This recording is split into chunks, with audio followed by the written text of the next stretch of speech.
sweetness and love this festival season with Arya Anand Pavan Sweets and Snacks. அதிகாரத்தை கைது எடுக்கிறது தப்பில்லை judge sir.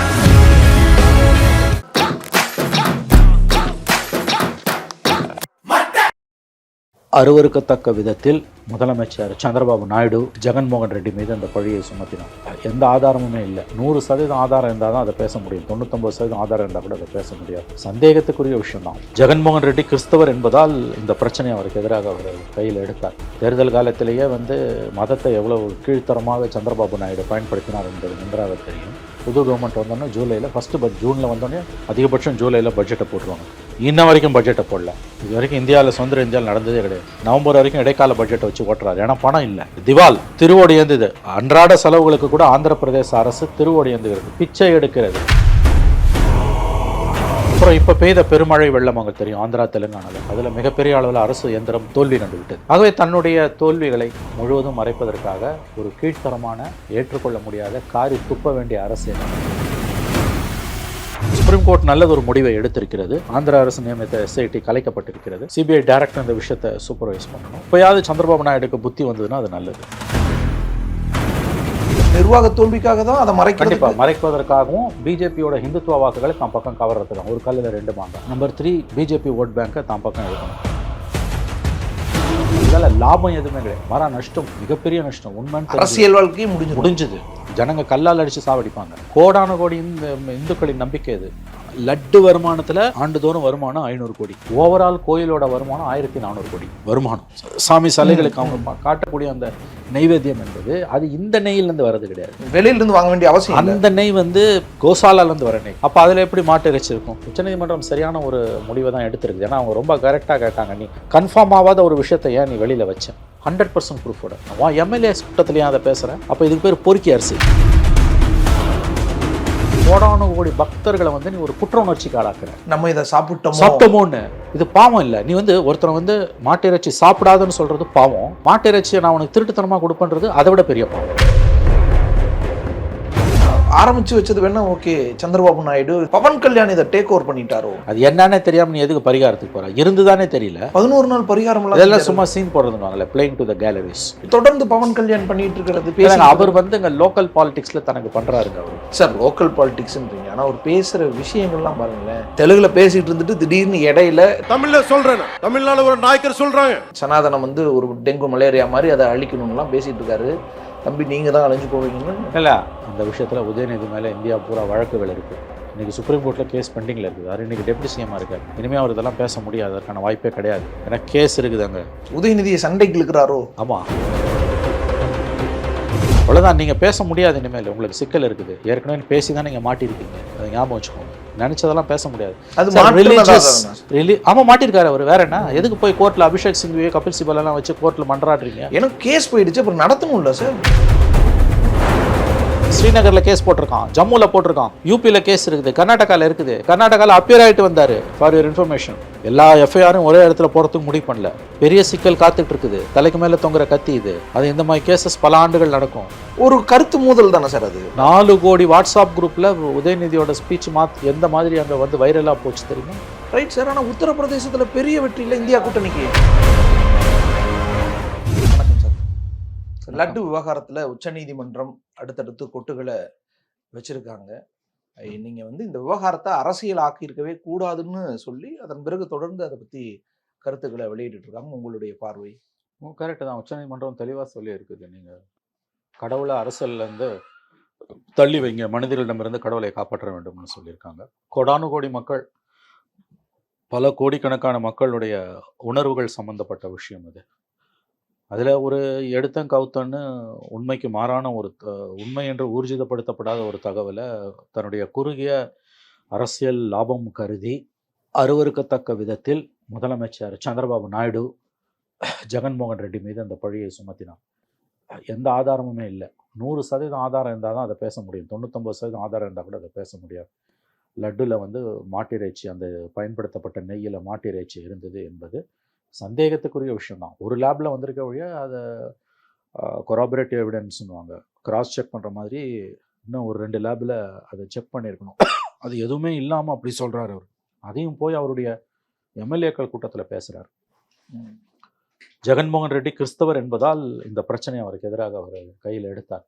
தேர்தல் காலத்திலேயே வந்து மதத்தை எவ்வளவு கீழ்த்தரமாக சந்திரபாபு நாயுடு பயன்படுத்தினார் என்பது நன்றாக தெரியும். ஆகவே தன்னுடைய குறுகிய அரசியல் நோக்கத்திற்காகத்தான் அதை கையில் எடுத்தார். ரெண்டாவது முக்கியமான விஷயம், அவர் கொடுத்த ப்ராமிசஸ் எதையுமே அவரால் நிறைவேற்ற முடியல.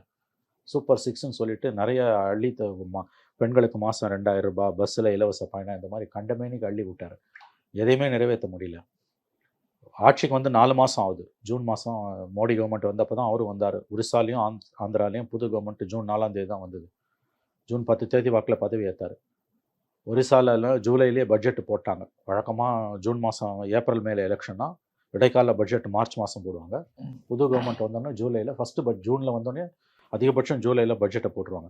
இன்ன வரைக்கும் பட்ஜெட்டை போடல. இது வரைக்கும் இந்தியாவில் சுதந்திர இந்தியாவில் நடந்ததே கிடையாது.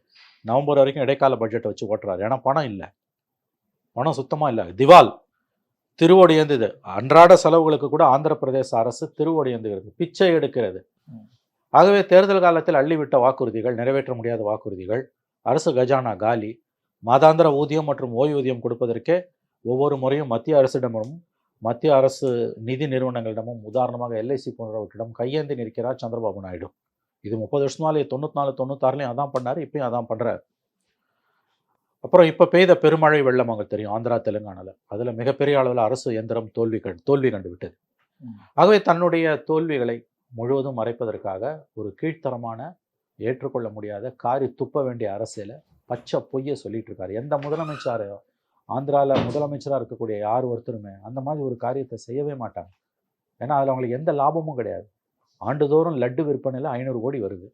ஒருவேளை இந்த நெய்யை சப்ளை பண்ணுறதுக்கு 6 மாதத்துக்கு ஒரு தடவை கான்ட்ராக்ட் விடுவாங்க. அதில் 500 கோடி லட்டு சேல்ஸில் ஒரு நெய்யை அடல்ட்ரேட் பண்ணுறது மூலமாக என்ன ஒரு 200 கோடி வந்துருமா? அதுக்கு எவ்வளோ விலை கொடுக்க வேண்டியிருக்கவங்க? அது உண்மைன்னு தெரிஞ்சுதான் அது அவங்கள ஜனங்க தெருவில் விட்டு அடிப்பாங்கல்ல. இந்த கேடுகட்ட காரியத்தை எந்த ஒரு கேடுகட்ட அரசியல்வாதியும் செய்ய மாட்டார். அதுலேயும் ஒரு கிறிஸ்டியன்ற காரணத்துக்கு இதை கையில் எடுத்தது சந்திரபாபு நாயுடுவோட கீழ்த்தரமான அரசியலை தான் காட்டுது. அது ஆந்திராவில் பிஜேபி வளர்ந்துக்கிட்டு இருக்குது. அந்த இந்துத்துவ வாக்குகளை, சிறுபான்மை மக்களுக்கு எதிரான கிளர்ந்தெழக்கூடிய இந்துத்துவ வாக்குகளை தன் பக்கம் ஈர்ப்பதற்காக இந்த கேடுகட்ட காரியத்தை செஞ்சிருக்காரு சந்திரபாபு நாயுடு. உச்சநீதிமன்றம் சரியாக தலையில் குட்டு வைத்திருக்கிறது. இப்போ கமிட்டி போட்டிருக்காங்க, ஸ்பெஷல் இன்வெஸ்டிகேஷன். மாநில அரசு போட்டதை கழிச்சிட்டு சுப்ரீம் கோர்ட் கமிட்டி போட்டிருக்கு. சிபிஐலேருந்து 2 ஆஃபீஸர்ஸ், ஆந்திரா போலீஸ்லேருந்து 2 பேர், food safety institute government of இந்தியாவிலேருந்து ஒருத்தர், சிபிஐ டைரக்டர் தான் இந்த விசாரணையை சூப்பர்வைஸ் பண்ணணும். ஸோ 100% சாத்தியமே இல்லாத ஒரு விஷயம். ஒரு ஊழல்லையே மூழ்கி முத்தெடுக்கிற அப்பட்டமான இந்து மத வெறி கொண்ட ஒரு அரசியல்வாதி கூட இதை செய்ய மாட்டான். ஏன்னா அவனுக்கு எந்த லாபமும் கிடையாது. அவனுக்கு இதில் நஷ்டம் தான் வரும். இதால் அவனுக்கு என்ன லாபம்? அப்போ இந்த காரியத்தை எதுக்கு சந்திரபாபு நாயுடு பண்ணார்? இந்துக்கள் வாக்குகளை கவர்றதுக்கும், ஜெகன்மோகன் ரெட்டிக்கு எதிராக இந்துக்கள் ஓட்டை திருப்புறதுக்கும், இஸ்லாமிய வெறுப்பை பிஜேபி மற்ற மாநிலங்களில் செய்கிறது ஆந்திராவில் நாயுடு பண்ண ஆரம்பித்தார். இது பிஜேபி தலையில் கையை வச்சுட்டு உட்காந்துருக்கான். ஐயோ நம்ம ஓட்டெல்லாம் இவர் அள்ளின்னு போகிறாருன்னு. ஸோ சுப்ரீம் கோர்ட் நல்லது ஒரு முடிவை எடுத்திருக்கிறது. ஆந்திரா அரசு நியமித்த எஸ்ஐடி கலைக்கப்பட்டிருக்கிறது. சிபிஐ டைரக்டர் இந்த விஷயத்தை சூப்பர்வைஸ் பண்ணணும். இப்போயாவது சந்திரபாபு நாயுடுக்கு புத்தி வந்ததுன்னா அது நல்லது. ஆனால் சார், இப்போ சந்திரபாபு நாயுடு அப்படிப்பட்ட நபராக அறியப்படலை. இல்லை, அவர் இந்த மாதிரியான அரசியல் செய்ய வேண்டிய அவசியம் அவருக்கு இல்லை. அவர் ஒரு நவீனத்துவவாதி, ஒரு முதலாளித்துவ பொருளாதாரத்தை ஒரு மாநிலத்தில் டெவலப் பண்ணக்கூடிய, ஒரு ஹைதராபாத்தையெல்லாம் அவர் தான் அவ்வளோ பெருசாக டெவலப் பண்ணார். ஐடி கம்பெனிஸ், வெளிநாட்டு முதலீடுகளை எல்லாம் ஈர்க்கக்கூடிய ஒரு நபர். அப்படி தானே அவருடைய அரசியல்லாம் அறியப்பட்டுச்சு. ஆனால் இந்த மாதிரி நீங்கள் சொல்கிற மாதிரி ஒரு இந்துத்துவ அரசியல் செய்ய வேண்டிய தேவை அவருக்கு இருக்கா? என்ன இருக்கு. சந்திரபாபு நாயுடு கடந்த 30 வருஷத்துக்கு முன்னால் இருந்த சந்திரபாபு வேற, இப்போ வேற. நாயுடு நல்லாவே மாறி இருக்காரு. இல்லைன்னா இந்த காரியத்தை அவன் செய்வான். பொதுவெளியில் இருக்க விஷயம். ஒரு நிர்வாக தோல்விக்காக தான் அதை மறைப்பதற்காகவும் பிஜேபியோட இந்துத்துவ வாக்குகளை தான் பக்கம் கவர்றதுக்காக. ஒரு கல்லில் 2 மாங்காய். நிர்வாக தோல்விகளை மறைக்கணும். 3 மாங்காய் நிர்வாக தோல்விகளை மறைக்கணும். ஜெகன்மோகன் ரெட்டிக்கு எதிராக இந்துக்கள் வாக்குகளை திருப்பணும். அவருக்கு மேலே ஒரு வெறுப்பை வளர்க்கணும். நம்பர் 3, பிஜேபி ஓட் பேங்கை தான் பக்கம் எடுக்கணும். பிஜேபிக்கு அங்கே ஓட் பேங்க் இல்லை. ஆந்திராவில் பிஜேபிக்கு தமிழ்நாட்டெல்லாம் விட கணிசமான அளவு இருக்கு. ஓகே, ஆந்திராவில் சொல்லக்கூடிய அளவுக்கு பிஜேபிக்கு அங்கே ஓட் பேங்க் இருக்குது. இல்லாட்டி அவங்க இவ்வளோ தூரம் கொடுத்து ஜெயிச்சிருக்க மாட்டாங்க. தமிழ்நாடு மாதிரி வீக்கு கிடையாது. ஆந்திர பிரதேஷில் BJP is a good performance. ஒரு டீசென்ட் ஓட் பேங்க் அவங்களுக்கு இருக்குது. 2 இலக்கத்துக்கு மேலே ஓட் பேங்க் இருக்குது. ஸோ அதை தான் பக்கம் கபலீகரம் பண்ணுறதுக்கு தான் அவர் பண்ணுறாரு. அது கூட்டணியில தானே அந்த கட்சி இருக்கு. அதுதான் பிரச்சனை. கூட்டணியில் இருந்துட்டு இந்த கேடுகட்ட காரியத்தை பண்ணுறாரு. கொஞ்சம் லாஜிக்கலாக யோசிச்சிங்கன்னா ஜெகன்மோகன் ரெட்டி இந்த காரியத்தை சத்தியமாக செஞ்சிருக்க மாட்டாருன்றதை புரிஞ்சுக்கலாம். Not only Jaganmohan Reddy, any chief minister இதை வில் நாட் டூ திஸ். ஏன்னா இதால் உங்களுக்கு நஷ்டம் தான், இதால் லாபம் எதுவுமே கிடையாது. மாறா நஷ்டம், பெரிய நஷ்டம், மிகப்பெரிய நஷ்டம். உண்மை அரசியல் வாழ்க்கையும் முடிஞ்சது. ஜனங்க கல்லால் அடித்து சாவடிப்பாங்க. கோடான கோடி இந்துக்களின் நம்பிக்கை அது. உலகம் முழுவதிலும் உள்ள 100 கோடிக்கும் மேற்பட்ட இந்துக்களின் நம்பிக்கை அது. இன்னைக்கு அதை ஒரு குற்ற உணர்ச்சிக்கு அவங்கள ஆளாக்கியிருக்கான்ல சந்திரபாபு நாயுடு. ஒருத்தருடைய மதம் சம்பந்தப்பட்ட, உணர்வு சம்பந்தப்பட்ட விஷயம். எல்லா மதங்களிலும் அப்படிப்பட்ட புனிதங்கள் இருக்கும், அதை நம்ம தொடக்கூடாது. இஸ்லாத்துல இருக்கு, கிறிஸ்டியானிட்டில இருக்கு, சீக்கிசத்துல இருக்கு. எல்லோரு மதங்களும் எங்கள் வழித்துணை இல்லையா? கண்ணதாசன் பாடல்ல வர மாதிரி எல்லா ரிலிஜனும் நம்முடைய ரிலிஜன் தான். ஆகவே யாரையும் புண்படுத்துறது ஒரு அரசோட நோக்கமாக இருக்கவே முடியாது, செய்ய மாட்டாங்க அதை அதுவும் இது ஒரு உனக்கு பிடிக்குதோ பிடிக்கலையோ அதை நம்புறவங்க கோடிக்கணக்கில் இருக்காங்க. அதை யாருமே செய்ய மாட்டாங்க, அப்படி செய்ய வாய்ப்பே கிடையாது. ஒருத்தருக்கு என்ன லாபம்னு நம்ம பார்க்கணும். பணத்தால் லாபம்னா அதில் ஒரு லாபம் இல்லை. 500 கோடி லட்டு வியாபாரத்தில் 6 மாதத்துக்கு ஒரு தடவை அங்கே டெண்டர் விடுறாங்க, வருஷ கணக்கில் டெண்டர் கிடையாது. 6 மந்த்ஸ்க்கு ஒரு தடவை டெண்டரை மாற்றிக்கிட்டே இருப்பான். அவன் பிச்சைக்காரத்தனமாக திருப்பதி தேவஸ்தானம் பண்ண வேலை என்னன்னு கேட்டிங்கன்னா, அவங்களுக்குன்னு ஒரு ஸ்டேட் ஆஃப் த ஆர்ட் லேபே கிடையாது. தனியாக அவனுக்கு இருக்க பணத்துக்கு லட்டு வருமானத்தில் ஆண்டுதோறும் வருமானம் 500 கோடி. லட்டு வருமானத்தில் ஓவரால் கோயிலோட வருமானம் 1400 கோடி வருமானம். பேங்க்ல இருக்கிறது சொத்துக்கள் எல்லாம் கேட்டிங்கன்னா சில லட்சம் கோடி. இதில் ஒரு state of the art lab, இந்த அடல்ட்ரேஷன், ஃபுட் அடல்ட்ரேஷனை கண்டுபிடிக்கிற லேபை செட் பண்ணுறதுக்கு மேக்ஸிமம் 25 கோடின்றாங்க. நான் சொல்றது டபுள் தான், 10லேருந்து 15 கோடின்றாங்க. சூப்பர் வேர்ல்டு கிளாஸ் லேப்னாலே 25 crores தான். அதையும் அவங்க விரும்புறாங்கன்னா ஸ்பான்சர் பண்ணுவாங்க. அவனாது கண்டிப்பா இப்பயே பண்றதுக்கு ஆளா இல்ல. 75 lakhsக்கான ஒரு எக்யூப்மெண்ட்டை பண்ணிட்டான். நீ 25 crores போட்டு அங்கே பண்ணினா கூட அதை கமர்ஷியலாக யூஸ் பண்ணிக்கலாம். எல்லாம் திருப்பதிக்கான அவசியமே கிடையாது. அவங்க மொத்தமாக கொள்ளை அடிச்சுட்டு போகணுன்றதுக்காக அவன் அதை செய்யாமல் இருந்தான். இப்போ அதனால தான் அந்த லேபை குஜராத்தில் இருக்க லேபுக்கு அனுப்பினான். அவன் தான் அங்கே கீழ் அடல்ட்ரேஷன்றான். நீ அந்த மாதிரி அனுப்பும்போது வேற 2 லேபுக்கு அனுப்பணும். கவர்மெண்ட் ஆஃப் இந்தியா லேப் ஒன்று, 2 பிரைவேட் லேபுக்கு அனுப்பணும். அப்போ தான் அதோட உண்மை தெரியும். இன்னொன்று, இவங்க இப்போ நைவேத்தியத்துக்கும் அந்த அடல்ட்ரேட்டட் நெய் தான் பயன்படுத்தப்பட்டதுன்னு ஒரு பொய்யை சொல்லிட்டு இருக்காங்க. அங்கே நைவேத்தியத்துக்கு அங்கே உள்ளுக்குள்ள நிறைய பசுக்களை வச்சிருக்காங்க. கோசாலைகள் இருக்கு. அங்கே இருக்க கோசாலை கிட்டத்தட்ட 500 பசுக்களுக்கு மேலே இருக்கு. இந்த நைவேத்தியத்துக்கான அந்த சாமி நைவேத்தியம் காட்டுறாங்க இல்லையா, வெங்கடாஜலபதிக்கும் மற்ற அங்கே இருக்கக்கூடிய சாமி சிலைகளுக்கு அவங்க காட்டக்கூடிய அந்த நைவேத்தியம் என்பது அது இந்த நெய்யிலேருந்து வர்றது கிடையாது, வெளியிலிருந்து வாங்க வேண்டிய அவசியம். அந்த நெய் கோசாலாலேருந்து வர நெய். அப்போ அதில் எப்படி மாட்டு இறைச்சி இருக்கும்? ஆகவே இந்த விஷயத்தில் நாயுடு அவர்கள் பண்ணது ரொம்ப தவறு. உச்சநீதிமன்றம் சரியான ஒரு முடிவை தான் எடுத்திருக்கு. ஏன்னா அவங்க ரொம்ப கரெக்டாக கேட்டாங்க, நீ கன்ஃபார்ம் ஆகாத ஒரு விஷயத்த ஏன் நீ வெளியில் வச்ச? நீ மாட்டு இறைச்சி கலந்துருக்குன்னு உனக்கு தெரிய வருதுன்னா 100% ப்ரூஃபோட வைக்கணும். 100% ப்ரூஃபோட. அதுவும் நீ எங்கே வைக்கணும்? அதை சட்டசபையில் வைக்கணும், இல்லை பொது வெளியில் வைக்கணும். எம்எல்ஏஸ் கூட்டத்திலையும் அதை பேசுகிற. அப்போ இதுக்கு பேர் பொறுக்கி அரசியல். கீழ்த்தரமான தன்னுடைய எதிரிகளை பழிவாங்குவதற்காக மேற்கொள்ளப்படக்கூடிய, ஆங்கிலத்தில் சொல்கிறேன், இட்ஸ் லும்பன் பாலிடிக்ஸ். இவ்வளோ ஒரு எக்ஸ்பீரியன்ஸ்ட் பாலிட்டிஷியன் எதுக்கு இந்த கீழ்த்தரமான புத்தி? இன்னைக்கு திரும்பி நிற்குது உனக்கு எதிராக. இன்னைக்கு திரும்பி நிற்குது. சந்திரசூட் கரெக்டாக கேட்டார்ல, உனக்கு என்ன அதை பொதுவெளியில் வைக்க வேண்டிய அவசியம் உனக்கு என்ன வந்தது? உங்கள்கிட்ட என்ன ஆதாரம்? நீயே சொல்ற, சந்தேகம் தான் இருக்குது. அந்த நெய் தான் முதல்ல லட்டுக்கு பயன்படுத்தப்பட்டுச்சுன்னு ஏதாவது ஆதாரம் இருக்கா? இல்லை, இன்னொரு ரொம்ப முக்கியமான விஷயம் கவனிக்கணும். கோடானு கோடி பக்தர்களை நீ ஒரு குற்ற உணர்ச்சிக்கு ஆளாக்குற. நம்ம இதை சாப்பிட்டோமோன்னு. இது பாவம் இல்லை. நீ ஒருத்தரை மாட்டு இறைச்சி சாப்பிடாதுன்னு சொல்றது பாவம். மாட்டு இறைச்சியை நான் உனக்கு திருட்டுத்தனமாக கொடுப்பேன்றது அதை விட பெரிய பாவம் இல்லையா? உன்னை நான் மதிக்கிறேன், என்ன நீ மதிக்கணும். ஒருத்தனோட உணவை இதை சாப்பிடாதுன்னு சொல்றது பாவம். ஆனா அந்த உணவு என்னை பொறுத்த வரைக்கும் விஷம், நான் அதை ஏத்துக்க மாட்டேன், பாவம் அப்படின்னா நீ அதை எனக்கு கொடுக்கக்கூடாது. இந்த மியூச்சுவல் அக்ரிமெண்ட்ல தான் வாழ்க்கை ஓடுது.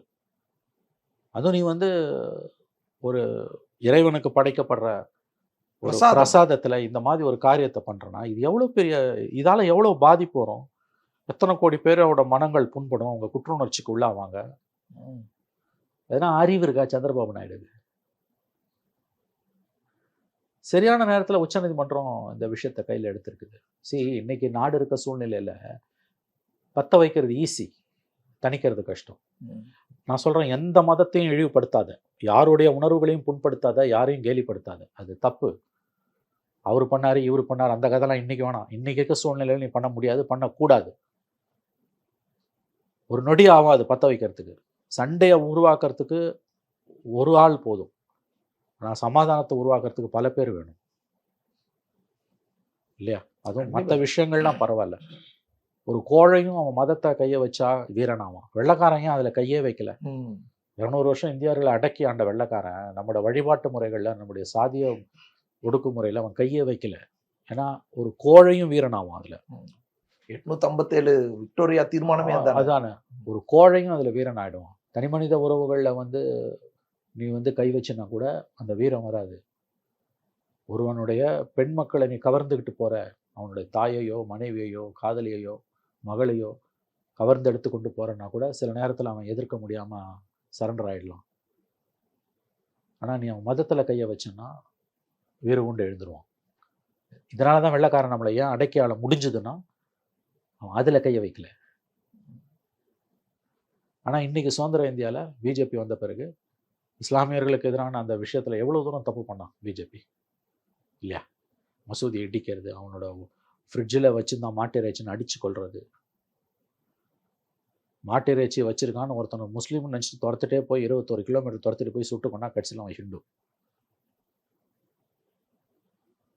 அதே மாதிரியான அந்த உணர்வு தான் இந்துக்களுக்கு இருக்கும் இல்லையா? அது வெங்கடாஜலபதின்றது உச்சபட்ச கடவுள் ஹிந்து ரிலீஜனில். உங்களுக்கு உனக்கு பிடிக்குதோ பிடிக்கலையோ அதை போய் எதுக்கு நீ செய்கிற?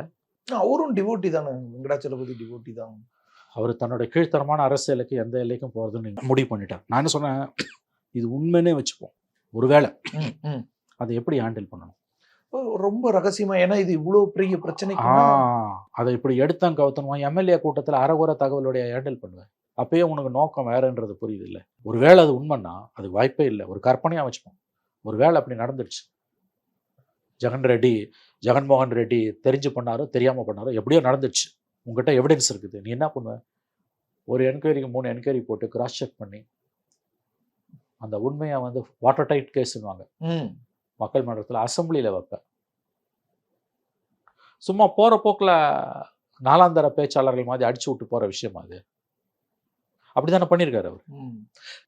ஆரம்பிச்சு வச்சது வேணா ஓகே, சந்திரபாபு நாயுடு இது அவருடைய தேவைகளுக்காக, அரசியல் லாபத்துக்காக அல்லது நிர்வாக தோல்வியை மறைக்கிறதுக்கு ஏதோ ஒன்று ஆரம்பிச்சிட்டாரு. ஆனா பவன் கல்யாண் இதை டேக் ஓவர் பண்ணிட்டாரோ? பவன் கல்யாண் அரசியல், அது அரசியல், கீழ்த்தரமான அரசியல். இதை வச்சு தான் உத்தமர் சத்தியகீர்த்தன் அவர் கத்தின்னு நடக்கிறார். அது என்னன்னே தெரியாம நீ எதுக்கு பரிகாரத்துக்கு போற? இருந்துதானே தெரியல. 11 நாள் பரிகாரம் இதெல்லாம் சும்மா சீன் போடுறதுவாங்கல்ல, பிளேயிங் டு த கேலரிஸ். தன்னுடைய அரசியல் இருப்பை காட்டிக் கொள்வதற்காக இந்த நாடகத்தை அவர் நடத்தி கொண்டிருக்கார். இது அபத்தமானது. இது அபத்தமானது. அறிவுள்ளவர்கள், நல்லவர்கள், மக்களை நேசிக்கிறவங்க இதை ஏற்றுக்க மாட்டாங்க. மாட்டு இறைச்சியை லட்டில் கலந்தாங்க நெய்லன்றதை யாருமே கம்யூனிஸ்டுகள் ஏற்றுக்க மாட்டாங்க. அவங்க எல்லாம் தெளிவாக சொல்கிறாங்க, நீ குற்றநோச்சிக்கு மனிதர்கள் ஆளாக்குற இதை செய்யாதன்றாங்க. மனிதர்களை நேசிக்கக்கூடியவங்க இதை செய்ய மாட்டாங்க. பவன் கல்யாண் வேஷம் போடுறது, இதை வச்சு அரசியல், இதை வச்சு அவர் பண்ணுறது அங்கே அரசியல். இது எடுப்படாது. தன்னோட வாக்கு வங்கியை காப்பாற்றிக்கிறதுக்காக அவர் பண்ணிட்டு இருக்காரு. இது ஒருபோதும் எடுப்படாது. இதுதான் இது எங்கே முடியுது பார்த்தீங்களா?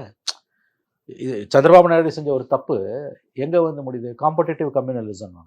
போட்டி போட்டுக்கிட்டு போய் யார் இந்துக்களுக்கு அதிகமான விசுவாசின்னு காமிக்க வேண்டியது. இன்றைக்கி நாட்டில் இதான் முக்கியமா?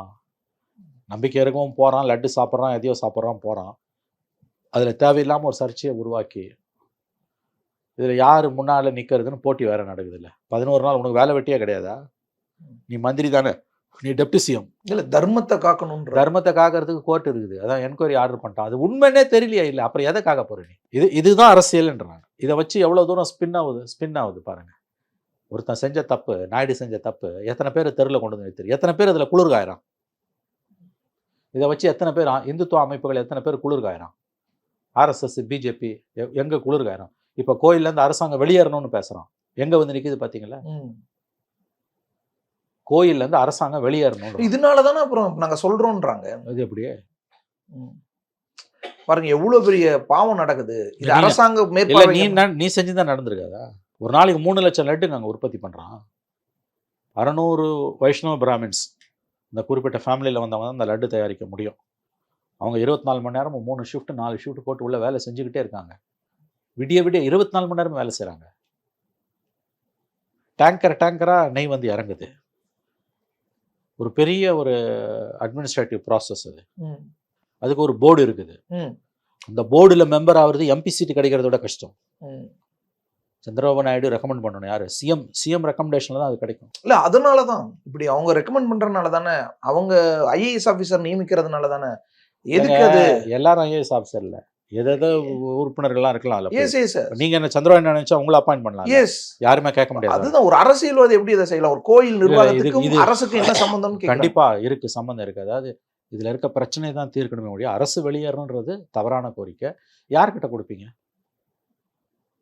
அந்த கோவில் பாரம்பரியமா யாரோட நிர்வாகிக்கிற பெரிய மனிதர்கள். யாரோட பாரம்பரியம்? பெரிய லட்டு தயாரிக்கிறது வந்து அந்த குறிப்பிட்ட வைஷ்ணவ செக்ட் இருக்கு. ஒரு குறிப்பிட்ட வைஷ்ணவ பிராமணர்கள் தான் வந்து அதை செய்ய முடியும். பிராமின்ஸ்லேயே வந்து மற்ற பிராமின்ஸ் வந்து லட்டு தயாரிக்கிற அந்த ப்ராசஸ் கிச்சனுக்குள்ள போக முடியாது. ஒரு பெரிய ஹால் அது, அதுக்குள்ள போகவே முடியாது. யாரு பை பர்த் பிராமினா இருக்கவனே அந்த குறிப்பிட்ட பிராமின் செக்ட் தவிர யாரும் போக முடியாது. சரி, இப்போ நீ கோயில கொடுக்குறான்னா யாருக்கிட்ட கொடுப்ப? அந்த பகுதியின் பெரிய மனிதர்கள். யாரு பெரிய மனுஷன்? யார் முடிவு பண்ணுறது? பெரிய மனுஷனுக்கு பல இலக்கணம் இருக்குது. சாராய கடை வச்சவன், ஒரு காலத்துல சாராய வியாபாரிகள் தான் இன்னைக்கு தமிழ்நாட்டுல கல்வி தந்தைகள். சரி, பிறப்பால ஒருத்தனை கொடுக்குறன்னா யாரு கொடுப்ப? மறுபடியும் பிராமின்ஸ் கண்ட்ரோலுக்கு போகணுமா? அரசாங்கம் வந்து கோயிலை விட்டு வெளியேறணுன்றது அயோக்கியத்தனமான வாதம். நிர்வாகம் வந்து வெளிப்படைத்தன்மையோட இருக்கணும்னு நீ சொல்லு. அதோட பூஜை புனஸ்காரங்கள் அரசாங்கம் தலையிடல, அது அவங்க வழிப்படி தான் நடக்குது. உதாரணத்துக்கு வெங்கடாஜலபதி கிட்ட அர்ச்சனை பண்ணக்கூடிய அந்த பூசாரிகள் இருக்காங்க இல்லையா, அந்த அவங்க வந்து அந்த குறிப்பிட்ட வைஷ்ணவைட் செக்டை சார்ந்த ஐயங்கார் வைஷ்ணவைட்ஸ் தான் அதை பண்றாங்க. மெயின் டைட்டி கிட்டையும் அதே மாதிரி அங்கே கீழே தாயார் சன்னதிலையும் அதே தான். உங்களுக்கு வந்து அங்கே சுற்றி இருக்கக்கூடிய அந்த டெம்பிள்குள்ளே இருக்கக்கூடிய மற்ற இதுலேயும் அவங்க தான் இருக்காங்க. கோசாலாவை பராமரிக்கிறதுலையும் வந்து அவங்க தான் இப்போ மெயினாக இருக்காங்க. லட்டு உற்பத்தி பண்ணுறது ப்ளஸ் அங்கே இருக்கக்கூடிய அந்த கேன்டீன் மாதிரி இருக்கு இல்லையா, மடப்பள்ளினம், அதில் எல்லாத்துலேயுமே அவங்க தான் இருக்காங்க. அரசு வந்து நிர்வாகம் மட்டும்தான் பண்ணுது. அந்த சடங்கு சாங்கியத்தில் தலையிடவே இல்லை, தலையிடவும் முடியாது. இப்போ நிர்வாகமும் வந்து அந்த போர்டு கிட்ட தான் இருக்குது. எல்லாமே டிரான்ஸ்பரண்ட்டாக இருக்குது. ஆண்டுதோறும் இவ்வளவோ வருமான வரி கட்டுறாங்க அவங்க. இப்போ இவ்வளோ தூரம் நீங்கள் வந்து வெளிப்படைத்தன்மை இருக்கும்போது எதுக்காக மற்றவங்க கிட்ட கொடுக்கணும்? இந்த பூஜை புனஸ்காரத்தில் அல்லது இந்த சடங்கு சாங்கரியத்தில் யாரோ சாங்கியம் செயலில் ஏதோ தலையிடுறாங்கன்னா நீங்கள் வாபஸ் வாங்கலை, அரசை வித்ட்ரா பண்ணிவிட்டு அவங்கக்கிட்ட கொடுக்குறீங்க. அரசு அதில் தலையிடவே இல்லையே. இவ்வளோ பெரிய ஒரு நிர்வாகத்தை கவர்மெண்ட் கண்ட்ரோலில் தான் நீங்கள் வைக்க முடியும். எத்தனை லட்சம் கோடி சொத்து இருக்குது அவங்களுக்கு. சரி, அதில் முறைகேடு நடக்குதுன்னா நடக்குது, அதை சரி பண்ணணும். நீ தனியார்கிட்ட கொடுத்தனா இன்னும் முறைகேடு நடக்கும். ஓகே, தனியார்கிட்ட கொடுத்தனா இன்னும் முறைகேடு நடக்கும். அந்த கோரிக்கையை ஒரு சுயலாபத்துக்காக 100% சுயநலத்துக்கானது ஆதிக்க ஜாதிகளுடைய கோரிக்கை. அது பிராமின் டாமினேஷன் மறுபடியும் உங்கள் கோயிலில் இது உள்ள வந்துடணுன்றது தான். இப்பயும் பிராமின்ஸ் தான் அங்கே கண்ட்ரோல் பண்ணுறாங்க. அதை யாருமே அதில் தலையிடலை. ஃபார் எக்ஸாம்பிள் லட்டை பற்றி நம்ம இவ்வளோ பேசுகிறோம். அந்த லட்டு ரொம்ப இன்ட்ரெஸ்டிங்கான ஒரு ஃபேக்ட். எனக்கே இப்போ அதை படித்த பிறகு தான் தெரியும். 600 மனிதர்கள் அவங்க எல்லாருமே பிராமின்ஸ். அந்த குறிப்பிட்ட செக்ட் ஒன்று இருக்குது. அந்த பிராமின்ஸ்குள்ளேயே அந்த ஒரு குறிப்பிட்ட ஒரு உபப்பிரிவு இருக்குது. வைஷ்ணவைட்ஸ், ஐயங்கார் அப்படி வச்சுக்கலாம். அது ஐயங்கார்னு சொல்கிறாங்களா, அது என்ன சொல்கிறாங்கன்னு தெரியல. வைஷ்ணவைட் செக்ட். அந்த ஒரு 600 ஹியூமன் ஹேண்ட்ஸ், 600 ஹியூமன் பீயிங்ஸ், அவங்க மட்டும்தான் அதில் இன்சார்ஜ். வேறு யாரும் போக முடியாது, வேறு எந்த பிராமின் கூட போக முடியாது. நான் இந்த ப்ராக்டிஸ் வந்து காலகாலமாக இருக்குது. எந்த கவர்மெண்ட் ஆந்திராவில் வந்தாலும் இதை கை வைக்கல. சமூக நீதி வேணும்னு அங்கே நீ கொண்டு போய் மற்றவங்களை போடலை. ஏன்னா அது தொட்டா அது வேற மாதிரி போகும். அந்த நம்பிக்கைக்குரிய விஷயம் விட்டுறாங்க. அதே மாதிரி வந்து வெங்கடாச்சலபதி பூஜை பண்றது அந்த அந்த வழி வழியா வந்த அந்த அவர்கள் தான், அந்த பிராமணர்கள் தான் அதை பண்ணிட்டு இருக்காங்க. அதுலயும் கவர்மெண்ட் தலையிடல. அதே மாதிரி வந்து அந்த நைவேத்தியம் காட்டுறது, முக்கியமான அந்த பராமரிப்புகள், கோசாலால ஒர்க்கர்ஸ் இருக்காங்க நான் பிராமின்ஸ், ஆனா ஓவரால் இன்சார்ஜ்ன்றது வந்து அவங்க கண்ட்ரோல்ல தான் இருக்குது. ஸோ அந்த மாதிரி மேற்பார்வை தான் அரசு, அவ்வளவுதான். இதுல எங்க வந்து நீ வந்து இதுல எங்க கவர்மெண்ட் இருக்குது? நீ வெளியில வான்னு சொல்ற. இல்லாத ஒண்ணு எப்படி வெளியில எடுக்க முடியும்? ஒருத்தர் கண்ட்ரோல்லே அது இல்ல, அவர் கண்ட்ரோல் விட்டு நீக்கணும்னா அவர்கிட்ட தான் இல்லையா அது. அப்ப நீ என்ன செய்யணும்ன்ற அந்த மேற்பார்வை கூட வேணாம். அது எப்படி முடியும்? இவ்வளவு பெரிய மேமத் எக்ஸசைஸுங்க இது. அங்கே உள்ளுக்குள்ள செக்யூரிட்டி இருக்குதுங்க. எவ்வளோ செக்யூரிட்டின்னு உங்களுக்கு தெரியும். போலீஸ் இல்லாமல் அதை மேனேஜ் பண்ண முடியாது. ஏன்னா ப்ரைவேட் செக்யூரிட்டி வச்சு ஹேண்டில் பண்ணுவீங்க. பவுன்சர்ஸை வச்சுப்பியா? பவுன்சர்ஸ்லாம் நீ வைக்க முடியாது. போலீஸை தான் வச்சுக்கோ. அங்கே நீ போலீஸ் தான் நீயும் கேட்ப. அதெல்லாம் பாதுகாப்பு தானே. பாதுகாப்பு அவங்க தான் பண்ணணும். வேற என்ன கேட்குற நீ? மேபி இந்த கணக்கு வழக்குகள் கணக்கு வழக்குகள்ல கவர்மெண்ட்டோட கண்ட்ரோல் இல்லாமல் நீ வந்து எப்படி பண்ணுவ? கவர்மெண்ட்டோட ரோல் இல்லாமல் நீ எப்படி பண்ணுவ? 1400 கோடி வருது ஆண்டுதோறும் வருமானம். சில லட்சம் கோடி சொத்துக்களாகவும் பேங்க் டெபாசிட்ஸாகவும் இருக்குது. 6 மந்த்ஸ்க்கு ஒரு தடவை கான்ட்ராக்ட் விடுறாங்க, மாத்துறாங்க. இந்த கீ கான்ட்ராக்ட், இன்னும் சில விஷயங்கள் எல்லாம் ஆண்டுதோறும் 1 இயர் கான்ட்ராக்ட் கிடையாது. 6 வருஷத்துக்கு 2 கான்ட்ராக்ட், 2 ஆக்ஷன் நடக்குது. உலகத்திலேயே பெரிய பணம், இந்தியாவிலே பெரிய பணக்கார கோயில் அயோத்தி ராமர் கோயில்லாம் வரும். நாங்கள் கிட்டே நெருங்க முடியாது, சான்ஸே கிடையாது. அதெல்லாம் சும்மா மித்து. அது திருப்பதியோட சார் ஒரு பயங்கர ஒரு நம்பிக்கையில அது இது முன்னால நிக்க முடியல. இவங்க திருப்பதிக்கு முன்னாடி நிக்க முடியாது, சான்ஸே இல்லை. ஏன்னா இவங்க அதை அரசியல் ரீதியாக்கி, அதுவும் இந்த கோயிலை மோடி திறந்து வச்ச விதம்லாம் வந்து அது இன்னைக்கு வந்து தன்னோட மதிப்பை இழந்து sheen, it has lost its ஷீன்னுவாங்க. கோயிலே தன்னோட புனிதத்தை இழக்கல, மதிப்பு. அதோட அப்பீல் இருக்கு இல்லையா? ஹிந்துஸுக்கு வந்து இப்ப திருப்பதிக்கு போகும்போது இருக்கக்கூடிய அந்த ஒரு வாட்டிகால், அந்த ஒரு அப்பீல், அந்த ஒரு போயிட்டு வந்தா ஒரு நிம்மதி, ஒரு நடக்கும், ஒரு மனசு, ஆல் தீஸ் திங்ஸ் ஆர் மனம் சம்பந்தப்பட்ட விஷயம். அதை நீ வியாக்கியானம் கொடுக்க முடியாது. அது வந்து அயோத்தி கோயிலுக்கு கிடைக்கல, இது வரைக்கும் கிடைக்கல. நாளைக்கு கிடைக்குமா கிடைக்காத நமக்கு தெரியும், இது வரைக்கும் கிடைக்கல. இந்த ஸ்ட்ரக்சர் எல்லாம் பண்ண முடியாது. எனக்கு தெரிஞ்சு என்னைக்குமே பண்ண முடியாது. இது வேற, அது வேற. பல லட்சம் கோடி வரும்ன்றாங்க அங்கேயும், அப்படிதான் சொல்றாங்க. இது முன்னால அது நிக்க முடியாது. இன்னொன்னு இது பல ஆண்டுகளா இருக்குது, அது இப்பதானே வந்திருக்குது. அதனால உலகம் பூரா இருக்கக்கூடிய இந்துக்கள் வந்து அதை ரொம்ப புனிதமானதாக தான் நினைக்கிறாங்க. அந்த மாதிரி விஷயம் இந்த லட்டு விவகாரத்துக்கு பிறகும் அப்படியே ஒரு சின்ன பாதிப்பு கூட இல்லை. சேல்ஸ் எல்லாம் அப்படியே தான் இருக்குது. ஒரு சின்ன பாதிப்பு கூட இல்லை. அது ஒரு நெருடலாக இருந்தது, அவ்வளோதான். அது எந்த இம்பாக்டையும் அந்த பக்தர்களோட வருகையிலையோ லட்டோட சேல்ஸ்லயோ காட்டவே. தொடர்ந்து பவன் கல்யாண் பண்ணிட்டு இருக்கிறது. அவர் வந்து இங்க லோக்கல் பாலிடிக்ஸ்ல தனக்கு பண்றாருங்க. அவரு சார் லோக்கல் பாலிடிக்ஸ்ன்றீங்க, ஆனா அவர் பேசுற விஷயங்கள்லாம் பாருங்களேன். தெலுங்குல பேசிட்டு இருந்துட்டு திடீர்னு இடையில நான் இதை தமிழ்லயே சொல்றேன், அங்க தமிழ்நாட்டில் ஒரு நாயக்கர் வந்து இப்படி பேசிட்டு இருக்காரு, ஒரு அமைச்சர் வந்து இப்படி பேசிட்டு இருக்காரு, சனாதனம் வந்து ஒரு டெங்கு மலேரியா மாதிரி அதை அழிக்கணும்லாம் பேசிட்டு இருக்காரு, தம்பி நீங்க தான் அழிஞ்சு போவீங்கன்னு. இல்ல அது வந்து இது பாருங்களேன், அந்த விஷயத்துல உதயநிதி மேல இந்தியா பூரா வழக்குகள் இருக்கு. பல மாநிலங்கள் அவர் மேல வழக்குகள் இருக்கு. அந்த வழக்குகள் எல்லாத்துக்கும் ஸ்டே கேட்டோம். அது எல்லாத்தையும் ஒரே மாநிலத்துக்கு மாற்ற சொல்லி உதயநிதி போட்ட பெட்டிஷன் வந்து சுப்ரீம் கோர்ட்ல பெண்டிங்ல தான் இருக்குது. ஸ்டே கொடுத்துருக்காங்களே ஒழிய எந்த மாநிலத்துக்கு மாற்றுறதுன்னு இன்னும் முடிவு செய்யலை. ஸோ அது இந்தியா பூரா வந்து ஒரு பெரிய பிரச்சனையை தான் உண்டாக்குச்சு உதயநிதியோட ஸ்பீச். இந்த உச்சநீதிமன்றத்தில் அந்த விஷயம் போன பிறகு உதயநிதி அதை பற்றி பேசவே இல்லை. அதை பற்றி அன்னைக்கு பிறகு அவர் ஒரு நாள் போன செப்டம்பரில் பேசின பிறகு அவர் பேசவே கிடையாது. இன்னைக்கு சுப்ரீம் கோர்ட்டில் கேஸ் பெண்டிங்கில் இருக்குது. அவர் இன்னைக்கு டெப்யூட்டி சிஎம்மாக இருக்கார். இனிமேல் அவர் இதெல்லாம் பேச முடியாது, அதற்கான வாய்ப்பே கிடையாது. ஏன்னா கேஸ் இருக்குது அங்கே. புரியுதா நான் சொல்கிறது? பல மாநிலங்களில் வழக்குகள் இருக்குது. இப்போ நினச்சதெல்லாம் பேச முடியாது, ஏன்னா இன்றைக்கி உயர் பதவியில் இருக்கார். பவன் கல்யாண் முடிஞ்சு போனால், அதாவது வந்து கேஸு கோர்ட்டில் இருக்குது. இன்றைக்கி அதை பவன் கல்யாணம் கிளற வேண்டிய அவசியமே கிடையாது. ஏன்னா திரும்ப 2வது உதயநிதி பேசலை. ஆகவே பவன் கல்யாணோட இந்த கடந்த ஒரு வாரமாக 10 நாளுமா பவன் கல்யாண் பண்ணி கொண்டு இருக்கக்கூடிய அந்த காரியத்தில் இன்னொரு நாடகத்தை அவர் அரங்கேற்றுறாரு. உதயநிதி போன வருஷம் பேசினதை அதை இன்னைக்கு கிளற வேண்டிய அவசியம் கிடையாது. ஆனால் கிளறாரு, ஆனால் கிளற வேண்டிய அவசியம் கிடையாது. அவர் வீணா சண்டைக்கு வராரு. அவர் மேட்டர் கோர்ட்ல இருக்குதுங்க. உதயநிதியை சண்டைக்கு இழுக்கிறாரோ? ஆமா, அவரும் துணை முதலமைச்சர் இல்லைங்க. இது எதனாலன்னா அங்க vote bank, again Hindus vote பேங்குக்காக பண்ற வேலை அது. சந்திரபாபு நாயுடு ஒரு பக்கம் பண்ணாருன்னா பவன் கல்யாண் அது இன்னொரு பக்கம் பண்றாரு. இன்னொரு பக்கம் சார் ஒரு மாநிலத்தினுடைய அமைச்சர் அல்லது துணை முதலமைச்சர் இப்படி பேசினாரு அப்படின்ற இதுக்கு இல்ல நாங்க ப்ரொடெக்ட் பண்ணுவோம்னு இன்னொரு மாநிலத்தின் துணை முதலமைச்சர் கிடையாது. இந்த மாதிரி இன்னொரு மாநிலத்துல அவர் பேர் கூட சொல்லல, ஆனா எல்லாருக்கும் தெரியும். ஆனா நேம் பண்ணாம தான் அவர் சொன்னார். ஆமா, நேம் பண்ணல. சனாதன தர்மத்தை ஒழிப்பன்னு ஒருத்தர் சொல்றாரு. ஒழிப்பன்னு நினைச்சவங்க தான் ஒழிஞ்சு போயிருக்காங்கன்னு அவரு கருத்தை சொல்றாரு. உதயநிதி கேட்கும்போது லெட்ஸ் வெயிட் அண்ட் சீ, அவ்வளவுதான். அவர் டிப்ளமேட்டிக்கா சொல்லிட்டு போயிட்டாருன்னு வச்சுக்கோங்க. உதயநிதி இனிமே அதை பத்தி பேச மாட்டாரு. ஏன்னா மேட்டர் கோர்ட்ல இருக்கு. டிப்ளமேட்டிக்காவும் அவ்வளவுதான். நீங்க பேச முடியாது இனிமேல். உங்களுக்கு சிக்கல் இருக்குது. ஏற்கனவே பேசி தான் நீங்க மாட்டிருக்கீங்க. அதை ஞாபகம் வச்சுக்கோங்க. நினைச்சதெல்லாம் பேச முடியாது. ஆமா, மாட்டிருக்காரு அவர். வேற என்ன? எதுக்கு போய் கோர்ட்ல அபிஷேக் சிங்வி, கபில் சிபல் எல்லாம் வச்சு கோர்ட்ல மன்றாடுறீங்க? எனக்கு கேஸ் போயிடுச்சு, அப்புறம் நடத்தணும்ல சார். எதை நடத்தணும்? கேஸ் நடத்தணும். அததாங்க இன்னைக்கு எல்லா மாநிலத்திலும் கேஸ் பெண்டிங்ல இருக்குங்க. ஒவ்வொரு மாநிலமா போய் அலைஞ்சிட்டு இருக்க முடியாது. அவர் ஸ்ரீநகர்ல கேஸ் போட்டிருக்கான், ஜம்முல போட்டிருக்கான், யூபில கேஸ் இருக்குது, கர்நாடகால இருக்குது. கர்நாடகால அப்பியர் ஆயிட்டு வந்தாரு, ஃபார் யுவர் இன்ஃபர்மேஷன். இந்த கேஸ் எல்லாத்தையும் ஒரே மாநிலத்துக்கு போடணும் அப்படின்னு சொல்லும்போது ஜட்ஜு கேட்குறாரு, இங்கே சரியா ரிப்போர்ட் ஆகல. சுப்ரீம் கோர்ட் ஜட்ஜு கேட்டாரு, நீங்கள் இஷ்டத்துக்கு எதை வேணால் பேசுவீங்க, மக்கள் பிரதிநிதியாக மந்திரியாக இருந்துட்டு எதை வேணால் பேசுவீங்க, அதில் மனம் புண்பட்ட ஒருத்தர் ஜம்முவில் கேஸ் போட்டிருக்காரு, அவர் எதுக்கு சென்னைக்கு வரணும், தப்பு பண்ணது நீ தானே, இந்த கேள்வி ஜட்ஜு கேட்டார். சொல்லி இல்ல இப்படி பேசுனது நீங்க தானே, பொறுப்போட பேசணும், இந்த வார்த்தையை சொல்றாரு. இந்த வார்த்தையை ஜட்ஜு சொல்றாரு, நீங்கள் பொறுப்போடு பேச வேண்டும், உங்களுடைய பொறுப்பை உணர்ந்து பேச வேண்டும். நீங்க உங்க இஷ்டத்துக்கு பேசிட்டீங்க, சட்ட ரீதியா அதுல பாதிக்கப்பட்டவங்களுக்கு சட்ட ரீதியா உங்களுக்கு எதிராக வழக்கு போட உரிமை இருக்குது.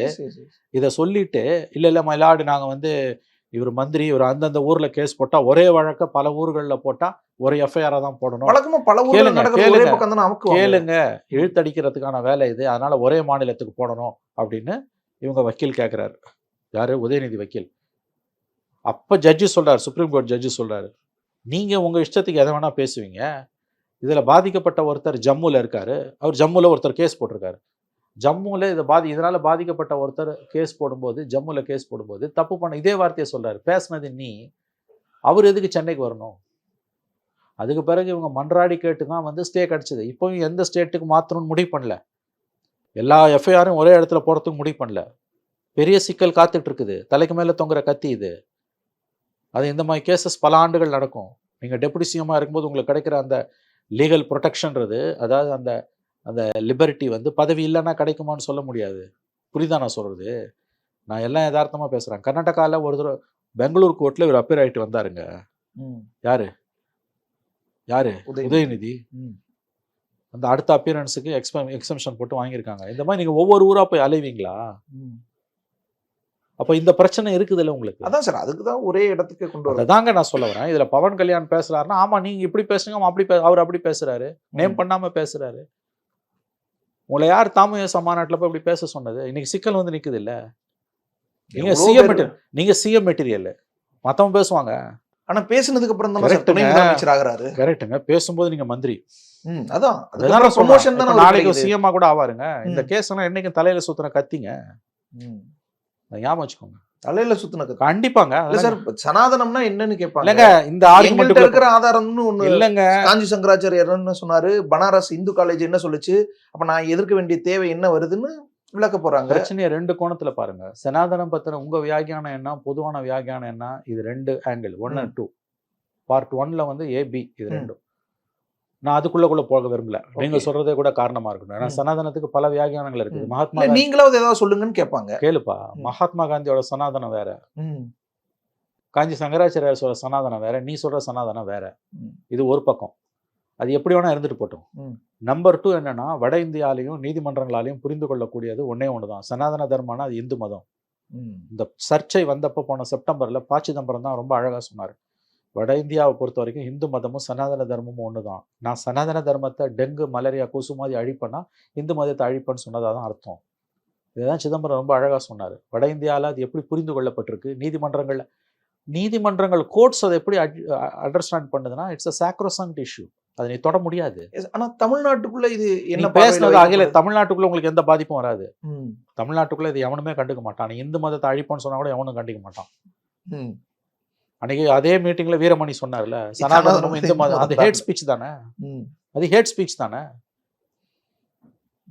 சோ நீங்க கொடுக்குற வியாக்கியானங்கள் எதுவா வேணா இருக்கட்டும் சனாதன தர்மத்தை பத்தி, அது எப்படி புரிந்து கொள்ள இல்லங்க. ஹேட் ஸ்பீச்னா எதுக்காக இல்ல, நான் சொல்ல வர பாயிண்ட் உங்களுக்கு புரியல. உங்க வியாக்கியானம் எதுவா வேணா இருக்கட்டும், ஆனா அங்க அவங்க எப்படி புரிஞ்சுப்பாங்க? எக்ஸாக்ட்லி, ஒரு கருத்து மோதல் தானே சார் அது. இல்ல, அது அங்க சிக்கல் வருது. அதாவது என்னன்னா, இன்னைக்கு நாடு இருக்கக்கூடிய சூழ்நிலையில வாக்கு வங்கி அரசியல் இருக்கக்கூடிய ஒரு கட்சி அதை பேச முடியாது. இப்ப கி. வீரமணி பேசிட்டு போனாருன்னா யாரும் கண்டுக்க மாட்டாங்க. நீ ஒரு பக்கம் நான் சனாதனத்தை ஒழிப்பேன்னு சொல்லிட்டு இன்னொரு பக்கம் போய் ஓட்டு கேட்டினா உனக்கு சிக்கல் வருது. அதுவும் நீ ஜெயிக்கிற கட்சி. தமிழ்நாட்டுல தான் வட இந்தியால நீ வந்து உன்னோட சேர்ந்து இருக்க காரணத்தால காங்கிரஸுக்கு பிரச்சனை கூடிதானே இருக்கு. ஏங்க, அந்த மாநாட நடத்தின தாமுயசா சிபிஎம்மோட ஒரு அமைப்பு. இதே சிபிஎம் வெஸ்ட் பெங்கால் இதை பேசாது. அவங்களே பேச மாட்டாங்க. உங்களுக்கு என்னன்றீங்களா? 4 கோடி வாட்ஸ்அப் குரூப்ல உதயநிதியோட ஸ்பீச் எந்த மாதிரி அங்க வந்து வைரலா போச்சு தெரியுமா? Right sir. ஆனா உத்தரப்பிரதேசத்துல பெரிய வெற்றி இல்லைங்க. அதுதாங்க நீங்க சொல்றேன். நீங்க அந்த ஜெயிக்கிறத மட்டும் வச்சு மத்திய பிரதேசல தோத்துருக்குல்ல. பக்கத்துல ராஜஸ்தான்ல கூடுதலா வாங்கிட்டாங்க. 29 சீட் தோத்துருக்காங்க. அதாவது இந்த Sweep, தேர்தல் yes. அதாவது தேர்தல் முடிவுகள்ல இது பெரிய பாதிப்பை ஏற்படுத்தலைன்றது உண்மை. ஆனா பொதுவான மனநிலைன்னு பாத்தீங்கன்னா இது வந்து கண்டிப்பா ஒரு கொந்தளிப்பை ஏற்படுத்தக்கூடிய விஷயம். எலக்ட்ரல் விக்டரியை மட்டும் வச்சு பேசாதீங்க. 40 சீட்டு ஜெயிச்சாங்க, யூபியில ஜெயிச்சாங்க, போன தடவை விட கூடுதலா ஜெயிச்சாங்க. மத்திய பிரதேசல 29-0, ராஜஸ்தான்ல கூடுதலா ஜெயிச்சிருக்காங்க, மகாராஷ்டிரால கூடுதலா ஜெயிச்சிருக்காங்க. இது வந்து காங்கிரஸோட வெற்றிக்கு வந்து இது ஒரு தடையா இல்ல, அது வேற விஷயம் உங்களுக்கு. ஆனா நீங்க இந்த பேச்சை தொடர்ந்து பேசுனீங்கன்னா உங்களுக்கு சிக்கல் வரும். அதான் அவர் அப்பவே ஆஃப் ஆயிட்டாரு. நான் எல்லா மதத்துல இருக்கிற இந்த மாதிரியான விஷயங்களையும் தான் எதிர்க்கிறேன். அதாவது இது வந்து பவன் கல்யாண் வந்து அவரோட அரசியல பண்றாரு தேவையில்லாம. பவன் கல்யாண் ஒருவேளை கோர்ட்டோட இந்த விஷயங்களுக்கு பிறகு நம்ம ஓகே ஜெகன்மோகனை பேச வேணாம் அப்படின்னு சனாதனத்தை ப்ரொடெக்ட் பண்றங்கிற அடிப்படையில வேற பக்கம் போயிட்டாரு. அந்த போயிட்டாரு, ஒரு நாள் பேசிட்டு போயிட்டாருங்க, அவ்வளவுதான். அது முழுக்க அரசியல். 10-11 நாள் பண்ணாரு அவரு. இப்பதான் கோர்ட்டா மானிட்டர் பண்ணி சுப்ரீம் கோர்ட் SIT போட்டாங்க. அதனால இனிமே வந்து அது கொஞ்சம் அடங்கிடும் உங்களுக்கு. உதயநிதி துணை முதலமைச்சர் ஆனோன்னு மீண்டும் இந்த பிரச்சனை கிளம்புறது அது ஒரு ஏதாவது சிக்கலையோ இல்ல பாதிப்பையோ ஏற்படுத்த? இல்ல, அதெல்லாம் ஏற்படுத்தாது. ஏன்னா அவர் அதை பத்தி பேசுறது இல்ல, மேட்டர் கோர்ட்ல இருக்குது. பவன் கல்யாண் பேசினாரே ஒழிய வேற யாரும் பேசுறது இல்ல. அதுக்கு அவங்க திமுகவும் அதை பத்தி பெருசா பேசுறது இல்ல, பதில் கொடுக்கல. பவன் கல்யாண் ஒற்றை வார்த்தையில பேசிட்டு நடந்து போறாரு. உதயநிதி அதுக்கு பதில் கொடுக்கல. தெரியும் அவருக்கு இது சென்சிட்டிவ் விஷயம், தொட்டோம்னா என்ன பேசினாலும் சிக்கல் ஆகும்னு தெரியும். அதனால அவர் சைலண்டா தான் இருக்காரு. இது ஒரு பிரச்சனையா உதயநிதிக்கு உருவெடுக்காது, இப்போதைக்கு உருவெடுக்காது. துணை முதலமைச்சர் ஆனோன்னு இப்படி ஒரு பிரச்சனை வர்றது இல்ல, இது பிரச்சனையே இல்லைங்க. இது ஜஸ்ட் ஒரு ஒன்லைனர். அது இது ஒரு சிக்கலே கிடையாது, அதோட முடிஞ்சு போச்சு. அவர் துணை முதலமைச்சர் ஆனதுக்கும் இதுக்கெல்லாம் எந்த சம்பந்தமும் கிடையாது. இது ஒரு பிரச்சனையாவே இல்லை. நேற்றுக்கு அவர் சொன்னார், அதோட முடிஞ்சு போச்சு. அது ஒரு கிரைசிஸாவே டெவலப் ஆகல. Share sweetness and love this festival season with Arya Anand Pavan Sweets and Snacks. கிட்ட இருந்தவனை யாராலையும் காப்பாற்ற முடியாது.